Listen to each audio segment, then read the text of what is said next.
ভূমিকম্পে রাজ্যে সেরকম কিছু হলো না, কিন্তু রাজনীতিতে কম্পন ধরালো। ভূমিকম্পের সঙ্গে সঙ্গে রাজনীতির যোগ হয়ে গেল কিভাবে? 26-এর আগে ভূমিকম্পেও রাজনীতির হাওয়া গরম। প্রথম পোস্ট সোশ্যাল মিডিয়ায় বিজেপির, ভূমিকম্প কি এসআইআর আতঙ্কে? কটাক্ষ বিজেপির। আর তৃণমূল কি বলল দেখুন, পশ্চিমবঙ্গ ভূমিকম্প অনুভব এসআইআর এর আতঙ্কে। এটা কি এসআইআর এর জন্য?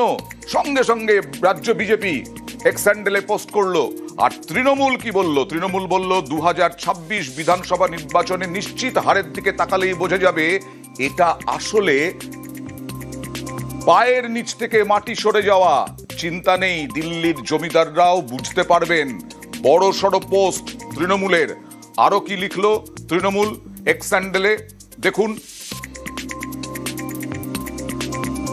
এই শকওয়েভ তাদের কাছেও পৌঁছবে।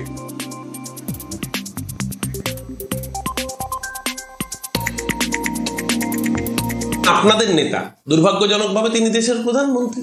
তিনি শিক্ষা দিয়ে গেছিলেন 2016 বিধানসভা নির্বাচনের সময়, যখন পোস্তার উড়ালপুল ভেঙে পড়েছিল একটা অংশ। অ্যাক্ট অফ গড, ভগবান নাকি সাজা দিয়েছেন, শিক্ষা দিয়েছেন। ও মোদিবাবু, যখন আপনার গুজরাটে মোরবি নদীর উপর ব্রিজটা ভেঙে পড়েছিল, ওটা কি অ্যাক্ট অফ গড ছিল না অ্যাক্ট অফ ফ্রড ছিল? আসলে ভূমিকম্পটা তো হবে, আসলে এসআইআরও হবে। এসআইআর করবে বাংলার মানুষ। 2026 সালে পলিটিক্যাল পার্টির উপর এসআইআর হবে।